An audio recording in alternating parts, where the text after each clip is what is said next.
So, dear, we've had a psychedelic trip into the land of fiction, and now we're back for just in time for the invasion. So, what happens in the invasion, dear? Is it perhaps an invasion? Yeah. Cool. What type?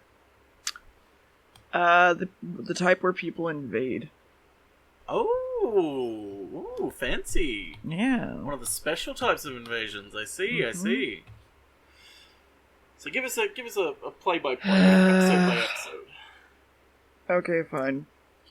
The TARDIS is flying around, and the console's moving. Everyone's safe from last time, apparently. This one's animated, by the way. And they see the dark side of the moon. And Pink Floyd's hanging out, and then they see something coming towards them, and it's a missile. And the joystick was ripped off, so they can't really move, but then they blow up. And that was the invasion. It was the missile invading the TARDIS. That's what it was. The missile invading their lives.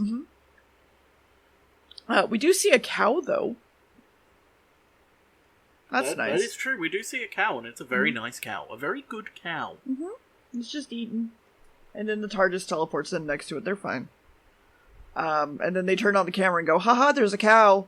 And then there's a flashing light, and the TARDIS needs some repairs, and they think they're in England, and it's summertime. And it's time to see... I called him Professor Traverse for a little bit, because I didn't understand what his name was. Travers. Yeah. And the TARDIS keeps doing shit, and it turns invisible, and they walk out and find a road, and hail a car, and it stops, asks what they're doing. Something's weird, but he says if they want to go in or out, and they're like, in maybe, I guess? And then the car is being followed by motorcycles. So the driver pulls off the road, opens the back, saying we should leave the car and go into the woods. Was it the Sandman in the car? No. Oh, okay.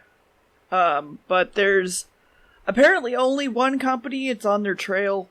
And there's a compound or something about a prison keeping people in electromatics. And they have a whole community, and they keep everyone there, and they make all the electronics. And then they head back to the car and go to the gate, which the guards, have guns at. And then the driver's like, here's my papers, and drives through. And then they come to a stop again. And he's like, get out. Oh. Yeah. Everybody gets out. And they go into the woods. And then the bikers are back and talk to the driver about what the fuck he's doing. And they're like, you're coming to questioning. And he's like, no, I don't wanna. And then they fucking shoot him. Like, actually gun him down. It's a little weird. Like, I wouldn't say out of place, but it is a thing. It's very, very sort of jarring. Because you're not expecting something so real from a Doctor Who episode. You're expecting them to shoot them down with, like, laser guns, but these are, like, real-ass guns. Yeah. Men and died, yeah. Everybody's at the, a house, and because they climbed into another car, and the place that they're going has a different name, and inside is someone modeling and ignoring the door, and then she answers it and goes, what the fuck are you doing? My camera's jammed, and then the doctor fixes it. And apparently Professor Travers left, and Professor Watkins lives here now. He works in applied physics, and he's her uncle. And then Zoe starts to pose for her, and she mentions that her father left like a week ago. And apparently he's gone off to the International Electromatics, and they go over to call him. And the doctor calls him, and he's not available, and it's an answering machine that doesn't really answer anything. There's two men!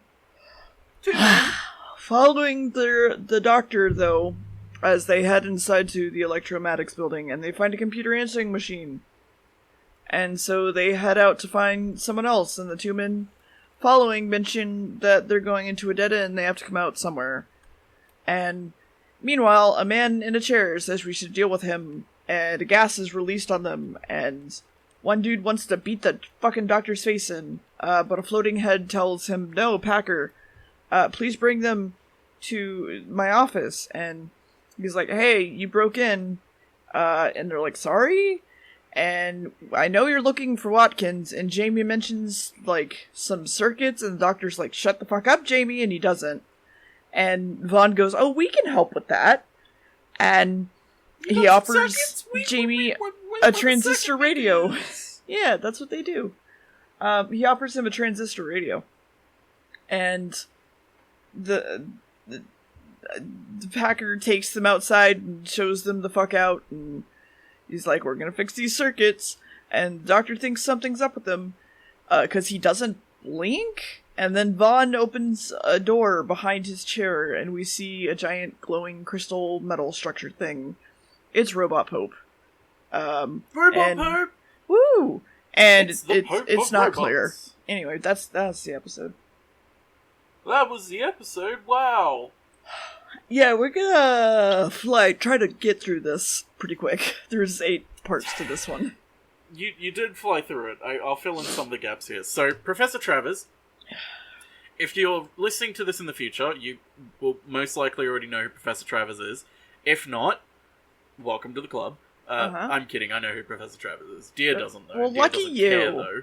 Dear doesn't give a shit. It was an episode that we didn't watch! Not that you'd fucking care either way. So, an episode that we missed, technically 2 episodes, but we're only going to see one of them next year because the other one's still missing, involved Professor Travers with the Yetis taking over London through the London Underground, taking over, invading, and the Doctor had help with a Professor Travers and his daughter Anne Travers. Sorry. The both of them assisted No, it's okay, it's fine. It's not like I'm talking or anything. I'm sorry. They assist each other to help take down the Yetis and win the day, etc. So initially, it was meant to be Professor Travers and Anne Travers once again in this episode. But, and here's where it's like, it's not entirely confirmed from what I can tell, but it's basically like 90% confirmed. But they were replaced with Isabel and her uncle, Professor Watkins, when I believe the writers of the story where Travers was, where basically the characters were written, they refused to grant them rights to the characters. Supposedly, the DVD production staff, whoever created the DVD for this episode, the subtitles claim that they were granted rights to the characters, but as the characters became less involved in the story, they thought it wasn't worth including them. But I doubt that that's true. But Travers is mentioned in dialogue, and they come up in future extended universe stuff, but you don't care about that, so it's all good. But yeah, so they basically hand-wave it away and be like, "Oh, they moved to America, but here's me and my uncle who are basically the same, but kind of different. We serve the same function, so here will be the characters for this episode for you." I am Science. Hello. Hello, I am Science. Hello. Next episode, dear. Jamie the Doctor are wandering about. There's a car following them. Zoe is posing and shit, and they're having lesbian coffee together. They talk about how they move around in the TARDIS, and they talk about making money as models, and then Jamie and the Doctor get cornered in an alley and are just like, fuck it, whatever. And we see a science man looking at the circuit with Vaughn in the room, and he's not really sure what the fuck it is. Zoe and the model are trying to find the Doctor and Jamie, who are taken to the base. A military base, I guess I should specify. And the car drives straight up into a fucking plane where they are doing some calculations and things. And it's someone they've met before, and it's fine. They're given tea. And this is UNIT, United Nations International Task Force. So close. So close. United Nations Intelligence Task Force. You were so close. I was legitimately proud of you for like, at least remembering most of it. I thought you weren't going to give a shit. I swear to God, Gamb, let me finish. Ah! I'm just saying that I'm proud of you. No, don't be proud of me. I am proud of you for making an effort. Stop. They're looking into electromatics. Apparently when there's a bunch of people that come in to electromatics and they don't come out, and Zoe and the model go in and talk to the computer, and Vaughn takes a second look at his robot crystal machine, and it talks, and it calls the doctor hostile, and they were on its planet or something, and they need to destroy him before they can invade. He is warned about the model and Zoe talking to the machine, and she talks to it in Algol, A-L-G-O-L, and she gives it like a basic equation which makes it burn and explode, and Vaughn wants to get them taken to him, which they are, and apparently some people come out of the building. They come out differently though, looking weird and creepy. But the Brigadier can't make a move against Vaughn unless they have a real reason to, so that sucks. That makes too much sense. They give the doctor a transceiver which allows him to talk at any time, and they head back to the model's house, but no one's home, and they eat their sandwiches, and then the doctor takes Jamie's radio away and opens it, and he finds a weird thing, like a circuit in it, and then they just kind of ignore it. And then they go and find out where everybody went. Zoe and the model are taken as hostages. To make it clear, to make her uncle keep working as a threat, the doctor informs the Brigadier about the girls. Then they head in again, through the back though, so they aren't caught. And back with Science Man and Vaughn, they still don't understand the circuits. And then he goes back to his robot crystal and says, "Give me more information." He doesn't get information, and he yells, "I won't do anything for you until you tell me." And then they're like, "Yeah, okay." Meanwhile, a man carries a large metal thing inside something, and it's apparently really easy to lift, and when they try to lift it, it's really heavy, so that's weird. Who's they? The doctor and Jamie. Good. And then the man brings a second one, and they're like, "Oh, that's weird," and an alarm goes off, and the doctor's like, "Oh no," and Vaughn goes, "Just close off the area and get him," and the doctor is wandering around, and everybody hears the girls scream, and they run that way. And the girls are placed in some metal tubes and put in a return van, and then Jamie attacks one of them and loses, and that's the episode. Oh no! Fucking Jesus. So, listen, I'm going fast because it's an 8-part fucking thing, alright? The man that they meet on the plane is Brigadier Lethbridge Stewart. That's a name you'll want to remember. Initially, they meet him in the episode that I was talking about previously with Professor Travers and Anne Travers. Back then, he was Colonel Lethbridge Stewart, now Brigadier, and he's now in charge of unit. Mm-hmm. Fun fact about this episode, about the very first bit of it. So, when it was animated, this was, I believe, the very first animated reconstruction episode that they ever did for DVD. I could be wrong, but I'm 99% sure it is. Because I remember buying it, and because it was like the first Doctor Who DVD I ever bought. Yeah. But there's actually quite a few small animation errors. There's some that you noticed, but some you didn't. For instance, Zoe's costume is completely wrong in the beginning of the episode. She's wearing the clothes that Isabel gives her from the moment she's in the TARDIS. They just didn't want to draw her in the other suit that she was wearing, I guess.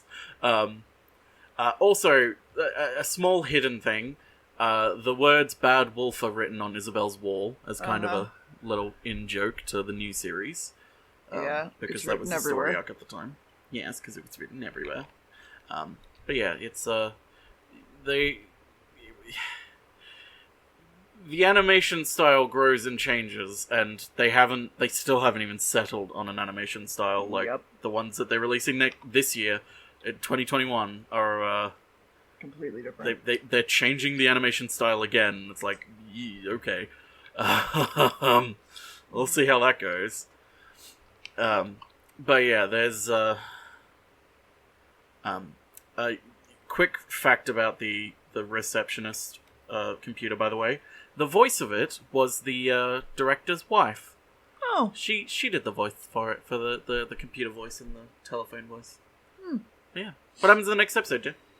Vaughn comes down and stops Packer from beating the shit out of them. He says they were looking for the doctor, and they already left. And Jamie's like, no, I heard them scream. And is like, you could look at all the boxes, that's fine. And then Packer basically goes like, hey, fucking move the van! And so they're like, oh shit, well, that sucks. Let's go to the factory and we'll meet it there. And Becker's sent off to talk to Watkins and encourage him, while the doctor heads to Vaughn's office. Doctor apparently hates computers, and Zoe is the same way or something. And the doctor says silent about the circuits, and still wants to talk to Watkins. The doctor doesn't like how much he's interested in the circuits, might want to know about the TARDIS. Pacer's making threats to Watkins, and Vaughn comes in going, hey, it's true we have your niece. So Watkins wants to see his niece. And then afterwards, he'll agree to keep her safe if he does the work for them. And the doctor looks out the window and sees a deep space radio communication center and also a helicopter. And he finally talks to Watkins about their shared friend for a second. And then Vaughn really wants to learn about the doctor's machine, so they spy on him with the camera. And the doctor's like, shut the fuck up, there's a camera, Can you stop talking? And he puts a magnet on it, and then they keep talking. And then Vaughn's like, okay, well, they're fucking assholes, so go get the magnet. And Vaughn talks about how he wants the TARDIS, or else Zoe is gonna be fucked up. And they trick Parker for a moment and Packer, not Parker, for a moment, and take the elevator away, and they break the circuit so that Packer can't follow. Packer. Yeah. And they are like, okay, well, now that the elevator stopped, let's head into the elevator shaft. And Packer sends his army off to get them, and the elevator starts moving, and they're gonna get smushed, and that sucks.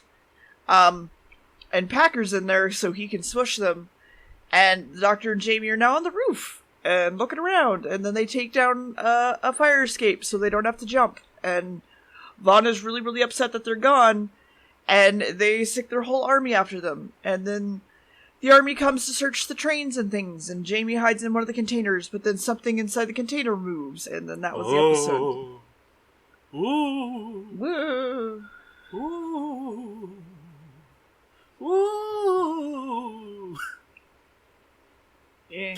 So you know the driver that picks up the Doctor, Jamie, and Zoe at the beginning of the first episode? The one that gets killed? That's the director. Oh. Whoops. They killed the director. Yeah, well. Yikes. You deserved it. Fucking hell. Wow, okay. Jeez. How do you think I felt about this episode, Gamb? I know you hated it. We'll get to that. Yeah, I know. You hated it. I just wish you... I don't know. You just wish what? I just wish you, like, were able to give these longer ones a chance. But it's like, I know the minute that it's like, oh, it's 8 episodes, oh, it's 7 episodes, oh, it's longer, it's like, well... I didn't say I hated it yet, Gil. Regardless. Anyway, keep going. Episode 4 aired, fun fact, on the series' 5th anniversary. It aired. It wasn't like some sort of fanfare of like, huzzah, it's the 5th anniversary special. No, they didn't do that. Thankfully. that would have been incredibly weird.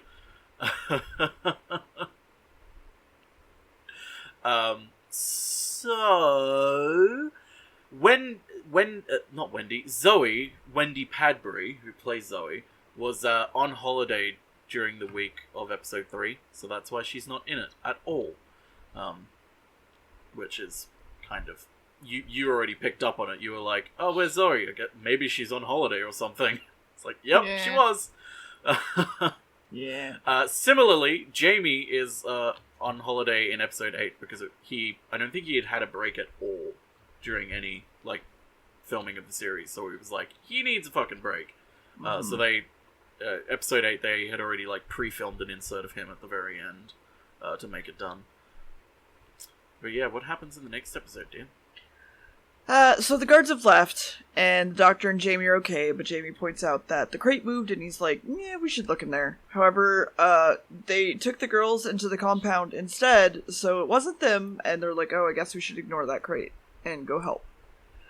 Something about people being converted and wanting to secure his spaceship and get Packard to steal the TARDIS, and then the doctor and Jamie see the girls taken away, and the helicopter fucks off when they see shit happening.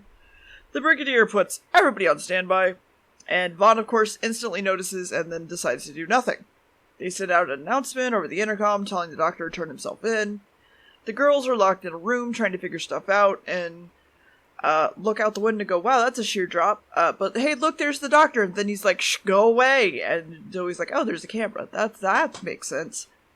And the doctor finally calls into the Brigadier and asks if they can use the helicopter, and he says yes.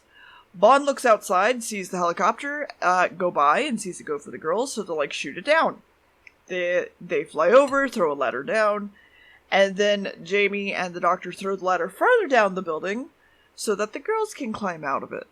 And then the girls barricade the door of their room, and Jamie helps them out. The army then starts taking shots at the helicopter from the ground, and then try to head up to the roof. Jamie kind of, like, looks around for a little bit and stares at them before the helicopter just takes off while he's hanging on to the ladder, and the bullets do nothing. And the Brigadier asks what's up, if they're okay, and then he pulls back all his units. Packer and Vaughn have to go to London now, though, and move the invasion forward to 24 hours. He then calls the Ministry of Defense and flirts with the receptionist before being connected. He does. He does. He's like, he's just like, give me the Ministry of Defense. Hang on. Hello. Hi. It's like, oh, wait, Hello no. there. Hi, how are you? Could you Hello connect there. me, please? And then they scramble the phone, and Vaughn is put on, and he's like, you need to stop unit. And he's like, alright, fine.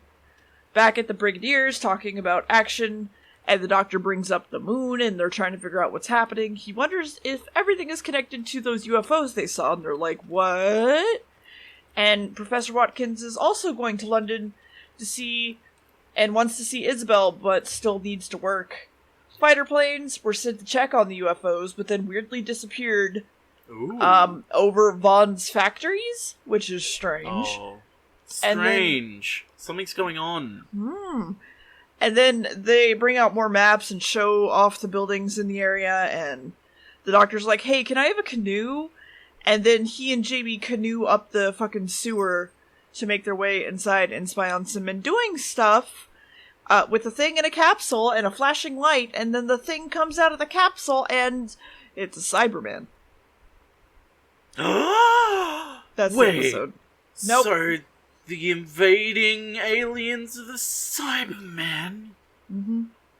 So, fun fact, they did everything they could to make this a surprise. But the Radio Times, which is like the TV guide essentially, the program listing for episode 1, bearing the title Invasion, had the accompanying caption, Doctor Who starts a brand new adventure today, this is for episode 1, at 5:15, one that will bring him face to face with some of his deadliest enemies, the Cybermen, which effectively ruined the whole fucking surprise. Yep. It's like, wow. Okay. Fucking... Good job. Nice one, thanks.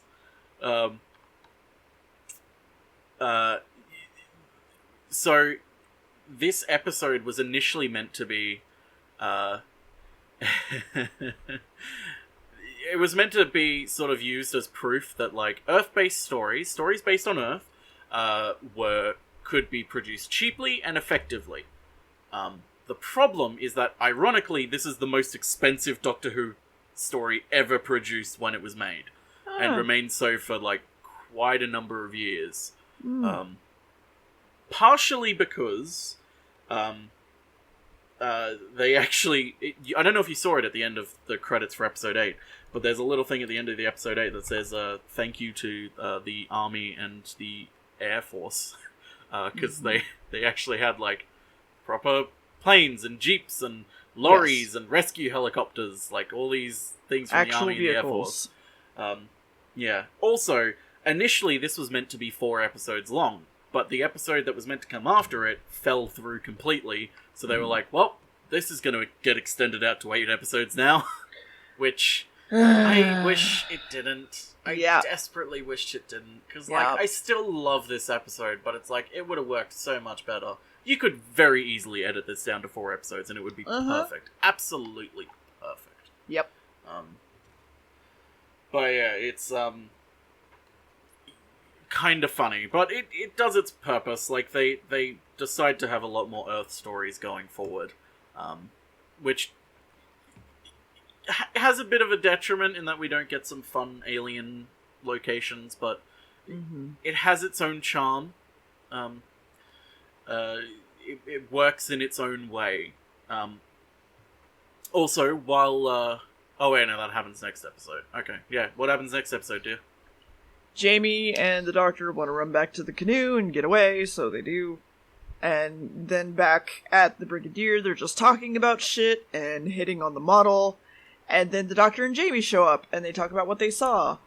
And they really want to talk to the Brigadier, but apparently he's currently being talked to about the General about stopping his shit. And the General also has, like, a brain shit moment. And then they keep, like, arguing, which is something. And then he's commanded to not take any more actions without permission, and the Brigadier leaves. Then the General calls Electromadix to talk, but he says he can't stop it if Geneva learns about what's going on. And he has another brain shit, and then is told more commands and things, and is told to just come down there. Commands and things. Yeah. Rutledge is having some problems talking still and mentions they have like a day or two. So they take the professor's machine down to the warehouse. And Vaughn opens up his wall again, and the crystal thing is told there's a problem, and they have to move in 15 hours now or else they're fucked. And it needs to take place at dawn, and they're like, alright, sure. Dawn! Yeah, there's like 50 more crates to open up for Cybermen, but it's fine. And the Cybermen are good to go through the sewers and take commands from their leaders. But if they go to Central Command about the Cybermen, the TARDIS crew go to Central Command about the Cybermen, no one is going to believe them. And Jamie has the radio, which is weird, and the Doctor wants to look at it. And then Vaughn has come down to the sewer to look at the machine, which is used on the Cybermen, so they revive one just enough to get it out. And it gives them emotions, so they give it fear, and then it screams horrifyingly and runs away. And then, it's really effective. Yeah. Back at the Brigadier, they're talking about taking photos of the Cybermen. The model wants to do it, and he's like, no, you're a woman! And she goes, well, you're a man! And then that's it. And so... and so... the model and Zoe just leave, and Jamie's like, well, you're a woman, you shouldn't do that. I was like, alright, we're leaving without you. And then Jamie comes along anyway. And meanwhile, the Doctor's looking at the radio and stuff, and finds the same circuit in the equipment of the army people, which is weird. And apparently the circuit does things. It might convert people. It's not clear. And that's not what Vaughn wanted, though. He wanted to control the Earth. He's supposed to be turned into a Cyberman, but he's like, no, I have a cybernetic body, but my mind is human. I'm not Suburban. I'm not a Suburban. Vaughn doesn't trust them, of course, and made capsules so they can't be controlled or something. And then the Doctor's like, hey, where'd everybody go? Guess I gotta go to London. And then the Doctor realizes that everyone went off to take photos, and the Brigadier calls the car that they used and goes, hey, stop them.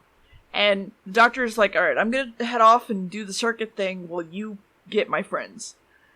And the driver figures out that they went down into the sewer, everyone's down there, they see a Cyberman in the tunnel, they take a photo of it, and then some cops head into the sewer, and literally just get murdered.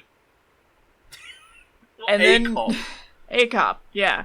And then there's some Cybermen coming from both directions, and they're trapped. What will they do? That's the episode. Yeah, they're trapped. They're gonna die, dear.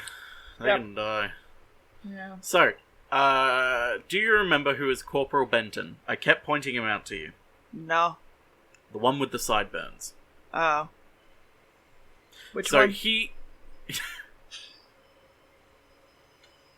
He was the only one with sideburns in this one, dear. That's fair. Listen, I'm confusing it with the next episode. It's fine. That we haven't watched. That we haven't watched.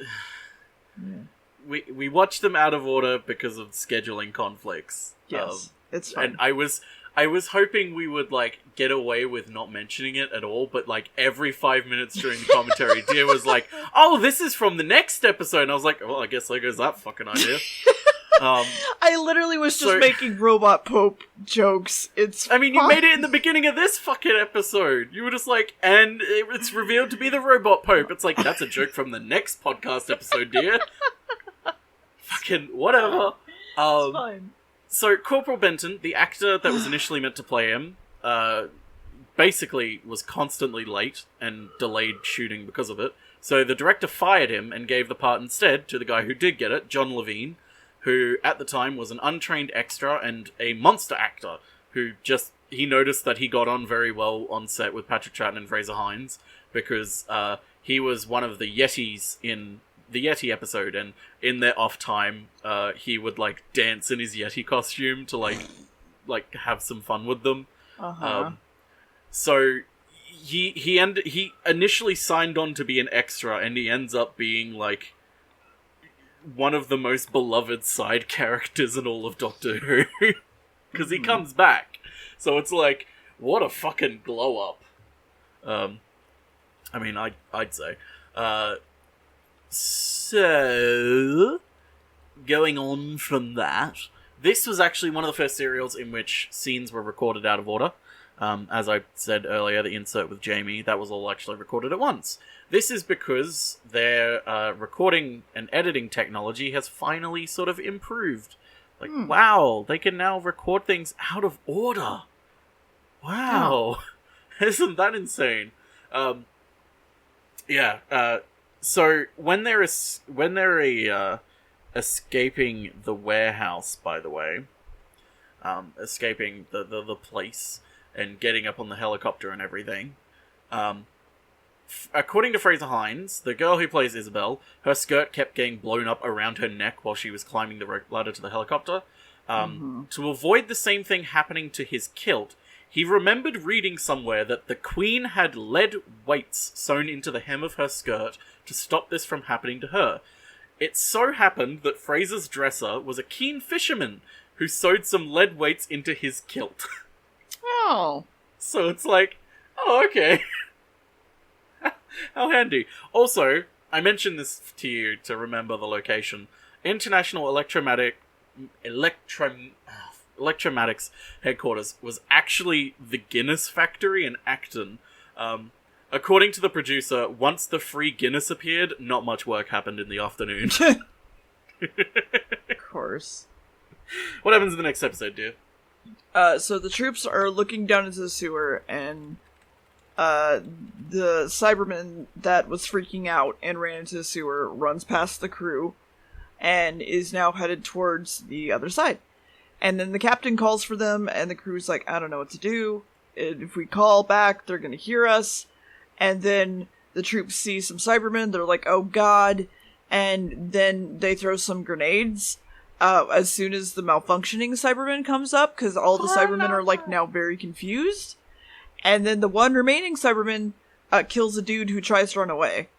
And then they call back to the crew, and they go, hey, go up the ladder. And they're like, okay. And then a Cyberman grabs Jamie's leg as he crawls out, and then they beat the Cyberman off and grenade it. And then the Doctor, he's still not really sure what's up with the circuits, and the photos of evidential proof are ready to go, but they look blurry and fake, so they probably can't use them. Mage. And, yeah. The Doctor has an epiphany, and we cut away again. Mage. And then Vaughn and Packer are arguing about the invasion, and apparently the Professor's machine is finished, though, so now it works the way they want. The Professor's like, can I go home? And then Vaughn just fucking tries to kill him with it. And they are going to make an entire production line of the machines, and the Professor's like, oh, this sucks. And then he threatens to kill him, and he's like, alright, here's a gun, prove it. And he can't do it. But then he does do it, and nothing fucking happens. So Vaughn's dead?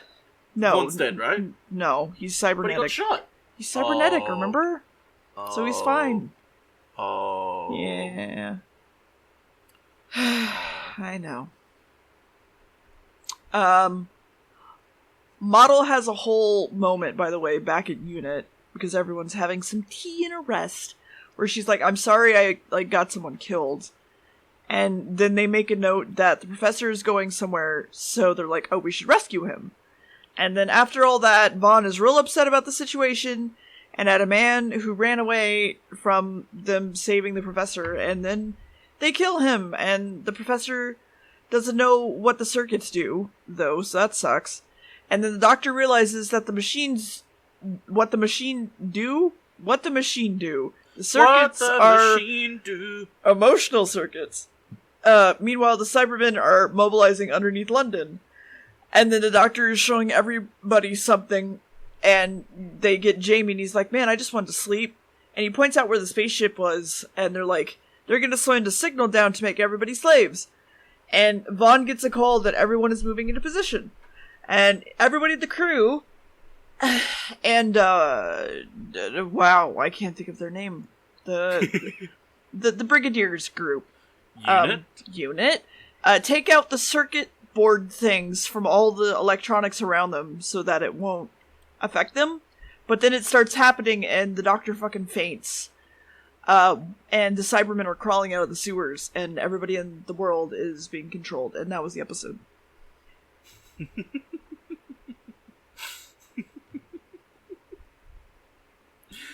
Yep. You really are trying to go through this as fast as you can, can't you? I mean, it's... So, the Cyber Planner, which is, as you dubbed, the robot Pope, that's the Cyber Planner, by the way. It says that the Doctor and his friends were spotted on Planet 14, and you may be wondering, what the fuck is Planet 14 and what is it referencing? The answer is, that doesn't get solved unless you want to read EU stuff or listen to some EU stories. There's a really nice comic about it, though, called The World Shapers, that's about it, but it kind of goes in a different direction. But it's hard to tell, because it's like, you'd think, oh, maybe they're talking about the 10th planet, but it's like, no, that happens in 1986, remember? This is happening in, like, the 60s or 70s. I say 60s or 70s because we're going to have to get to the unit dating controversy when we get to the 70s and talk about it there, because that's going to be a nightmare. We're not talking about it now. So, one small thing that I pointed out, but I think you didn't notice, when they were climbing onto the roof, in the lift shaft, there was a graffiti that just said, "Kilroy was here." Fraser Hines took credit for that. He was the one who put it in the building. Initially, the director was like, "Wait, no, don't do that." Until Fraser was like, "Hey, the building was built by British workmen, and they would have fun on the job with things like that." So, Kilroy was here. I believe is like a popular war type phrase. I don't want to say a meme, but it essentially is in nature an actual meme. It's an idea. Basically like a tag of graffiti to say that, like, hey, no one really knows where it essentially came from, but it came associated with, like, bald GIs in the 40s, with, like, a prominent nose peeking over as a wall. Like, as if, like, hey, we're coming. Like, we're here. Yeah. So it's, like, bit of a tongue-in-cheek type thing, so it's, like, it would make sense that the British workmen would have put that in there as, like, a tongue-in-cheek thing, so it's like, okay, whatever. So another thing, in the... no, actually, that happens next episode. What happens in the next episode, dear? The doctor wakes up, everyone's okay. So they call the rest of unit, and everyone's okay. And Vaughn is called by the Cybermen and mentions the army needs to stay under his control, and they go, alright, whatever, I guess. And he tells Packer to go get the professor, because everyone's under control, so it'll be fine. And then back at Unit, they see Packer and his crew headed over, and everyone tries to head out the back door. And they fucking shoot them, and Jamie gets shot in the leg. And they send a chopper to help them. Vaughn is upset that everyone wasn't under control, of course, and Packer's worried that everything's going to shit. And Vaughn just keeps doing what he wants, because he just wants to keep going. Though the entire world is off air, so they just need to figure out what to do about the cyber control signal. Then, Brigadier unlocks a nearby safe, pulls out a binder, and mentions Russia has something they can use, because they were going to send off a rocket to space. Hell yeah. Nice one, Russia. Zoe is to be sent with Brigadier to help with the rocket, while the Doctor wants to talk to Vaughn. He's going to leave the secret radio on, though, while they talk, so they learn everything. So everybody goes to do their thing. Packer is talking with Vaughn about how they don't have a full invasion force and shit's really bad. And the Doctor's like, hey, can I come up? And they're like, yeah? Yeah? Yeah? And then they talk about the Cybermen and how they're supposedly his allies. And listens to Vaughn, and he says if they don't listen, he'll destroy them. Because that's totally doable. And we cut to some troops all sleeping on the job, and then the Brigadier and Zoe head inside. And the Doctor keeps trying to reason with Vaughn about saving the human race. And there's nothing yet on the radar with Zoe in them, but the radar's really close range, so they wouldn't be able to see it really anyway. So they put all their rockets on standby. The others also landed in Russia, but they haven't really heard anything from there. But then suddenly there's dots on the radar, and there's like a whole 20 minutes of them talking codes and shit, and it's just like, But the basis is that the warheads are ready, and they're ready to go. And Zoe mentions that if they make a chain reaction of explosions, then they'll destroy them all. And they're like, no one can do that. And she's like, give me 30 seconds. And she does it. And then they fire the rocket, and everything gets blown up.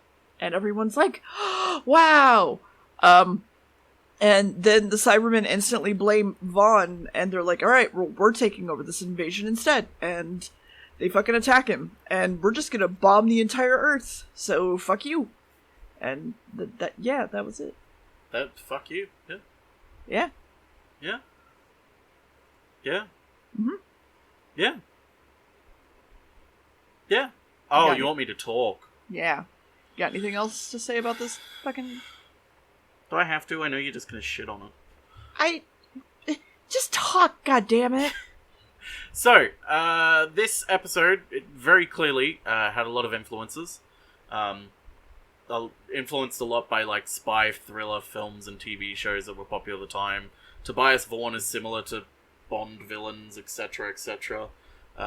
All sorts of other British things like the Avengers, not Marvel Avengers, other Avengers, and a few horror films here and there.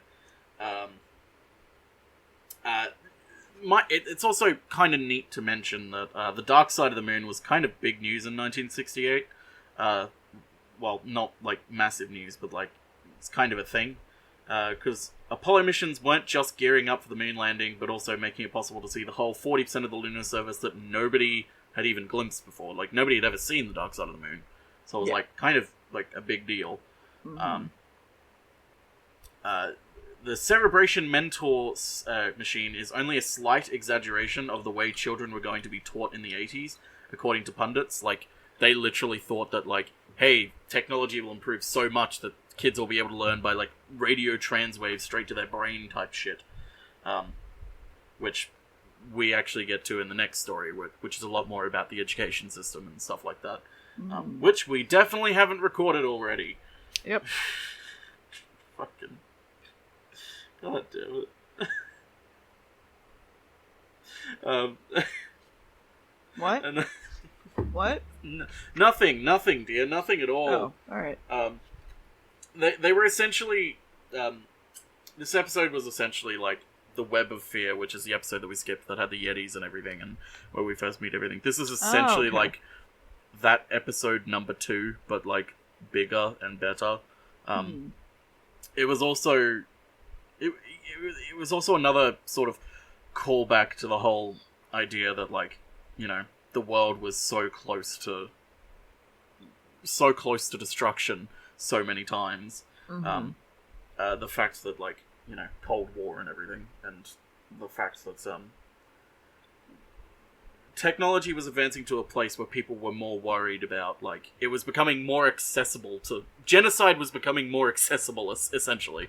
Another sort of quick little thing. As late as the 1770s, there were rumours that an army of 20,000 Catholics was hiding in a series of secret underground tunnels in Surrey, plotting to flood the capital. None of them were actually described as hatching out of cocoons, but, it's not entirely unthinkable. What? They are Catholics. Yeah, London has always kind of had, not always, but, like, they've always had some form of underground tunnel system for sewers. Mainly in the 19th century. No, I get that, but why Catholics? Henry? Oh, okay. Yeah, never mind. Remember? Yeah, no. War of the Roses type... Wait, no. Was War of the Roses about? For some reason, my brain was like you were talking about present-day Catholics, and I'm like, what the fuck are you talking about? Anyway. No, yeah, there's actually 20,000 Catholics right now under the city of London. Like, if you're in London, get out, because there are 20,000 Catholics under there, and they're going to come up and talk to you about Jesus. Run! Dear God, run! Who's your favorite saint? Well, mine's obviously Mary MacKillop, because at my high school I was in MacKillop House. I know Australian saints. I believe... She very recently became Saint saint, Valentine actually. Was the saint of beekeeping. Yeah. So... Yeah, that's... I don't know, I just great. I like the idea of protecting beekeepers. Anyway, continue. But yeah, from the 19th century, there was a really impressive tunnel system down under London. The sewers were built in the 1800s, were basically an engineering marvel, and were a massive victory for the war on disease, because, without a sewer system, you're going to get, like, cholera and shit. No Londoner could entirely forget that they were there, especially after they were laid bare by wartime bombing and the extensive rebuilding of the city in the 60s. So it's like, the sewer system and tunnel system was always there, never really forgotten. What happens in the next episode, dude? Yeah. Cool. Yeah. What sort of stuff? The radio is sending back everything from the doctor, and everyone's like, oh, I understand now. And on Zoe's end, everyone really likes her and thinks she's really pretty. And then everyone learns about the cyber bomb, and they send everybody off again. Vaughn uses the emotion machine on the transmitter, which just makes it blow up. And then they're like, okay, well, we need to turn the radio beam off, so we can't deliver the bomb. They call Packer, but only a Cyberman answers. And then Packer walks in the room like, oh god, what happened? And then the Cyberman walks into the room and does a kill on Packer. But then the doctor uses the emotion machine back and kills it. So the doctor calls the Brigadier and says to either destroy the beam or destroy the ship. We have to make a choice, but it's too far for the ship, so we have to do the beam. And then Vaughn whines and cries and then helps them out of revenge. And then they both head to the beam. And the Russians are ready with the bomb, and they send it. And the doctor helps, calls into the Brigadier and mentions they need to head in right away. They can't wait for him. The doctor and Vaughn are there, and the doctor wants to sneak while Vaughn wants to kill, of course. And then they run to Cyberman, and he kills it. And then they go up to the roof, where they see where they have to get to, and there's even more Cybermen. And then the army shows up, and everyone is running, and fighting, and running, and shooting, and there's a lot of running, and no talking, and shooting, and... Vaughn gets killed by some Cybermen at one point, and the doctor almost gets killed. And then they destroy the transmitter, so it can't set the bomb. But the ship is still there, so that sucks. But then they are like, oh, I see something on radar. It's a big old spaceship. And they're like, okay, well, the Russian bomb will be there in 12 minutes, which, sadly, is enough time for the Cybermen to deliver their bomb, so we just have to wait it out. And they send out some missiles to shoot down the bomb as it comes towards them, and that's cool. It worked. And then the Cyberman ship also gets bombed, so that worked.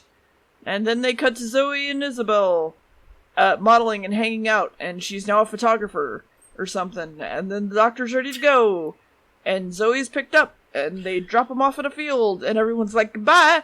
And they're like, what the fuck are they doing? They're in a field, and everyone's, like, flailing around, trying to find the invisible TARDIS, and the Doctor finds it, installs the circuits, everybody climbs inside, and they whoosh away. Woo! And we don't know where they go. Yeah. We don't know at all. Yep. And that's the episode. Real quick, I will just mention, one of the most iconic scenes of 60s Doctor Who, if not the entire classic series of Doctor Who, is in this episode. A scene where the Cybermen are walking down the steps out front of St. Paul's Cathedral, in siege of the city. Probably doesn't mean much to you, do you? Nope. Think of it like the equivalent of Cybermen on the steps of the Lincoln Memorial or something like that. A big old monument type deal, important landmark. Mm-hmm. Yeah. Anyway, the invasion. What did you think, dear? What do you think I thought? I think you you seemed to be kind of on board until about episode 6, and then you were completely checked out. So I'm going to say a 2 or a 3. Let's go with the 6. Okay. I thought, like, your negative feelings towards it would have gone off. The only reason I get exhausted by doing long episodes is we record the entire commentary track, and then we instantly go into the podcast. And I have breathing problems, that's why I yawn a lot during the podcast, so just, like, it's really frustrating to have to be, like, focusing on breathing and stuff and, like, yawning while talking, because that's not fun to listen to, you know? It sucks. So that's more so why I get annoyed by long episodes on top of just, like, they don't tend... So far, no long episode has deserved to be long. All of the long episodes, in my opinion, could have been easily compressed. This being, so far, the worst of them. I think this could be, like, 4 or 5 episodes instead of 8. Well, it was meant to be 4 episodes. That's I the know. problem. Like, it's very obvious that this one was extended Yes, out. it's very obvious. Like, I'm not joking. Like, if I really wanted to, I could edit this down to 4 episodes very easily.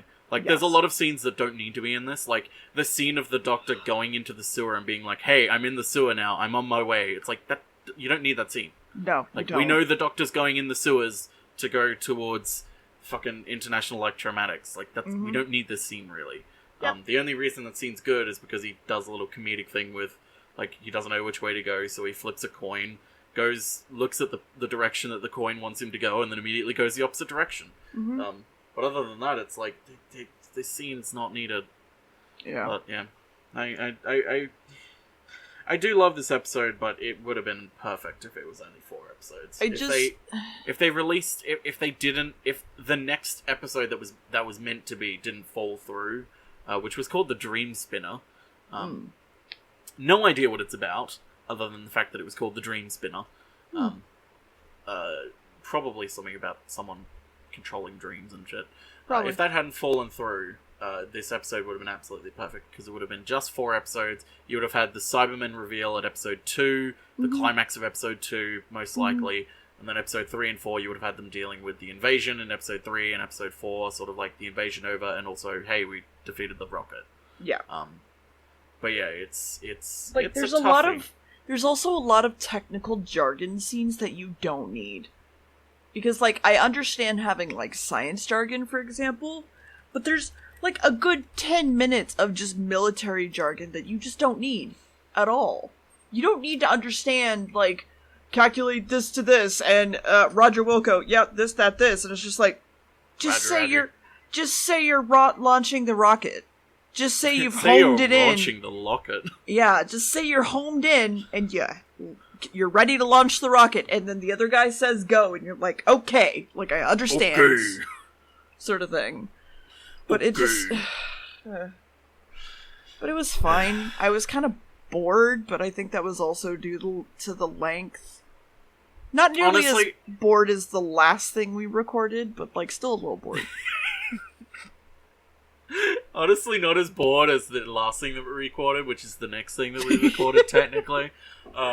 Honestly, I feel like if this was only 4 episodes, I feel like you would have rated it an 8 or a 9. Probably. Because, like... If it would literally be paced better, there would be a lot of shit that I got frustrated by that's not in it, and it wouldn't be probably as a 6. Yeah, but that's alright. I'm just kind of dreading an upcoming episode. But is it the anyway, 12-part one? There's no 12-part episode. We don't get to watch that one. Remember, it got lost, and it was in season 3. We're in season 6. Right. Anyway, that is the invasion. Mm-hmm. Someone should edit it down to 4 episodes someday. Yep. Like Elijah Wood did with the Hobbit movies. Was it the Hobbit or was it Lord of the Rings that he... No, it was Star Wars he did that with. He edited the prequels into one movie. Oh. I don't know what... Was it Elijah Wood or was it someone else? I don't know why I said Elijah Wood. I don't know either. Anyway, next week, the Crotons. The Croutons? Croutons? Ooh. Crotons. What is your favorite kind of salad? Alien. I like a really good pear and cranberry and, like, walnut salad. I fucking hate you so much. No, don't you dare explain that. Don't you dare fucking Anyway, explain so that. Next week, enjoy that episode. I hate you. Goodbye. Bye.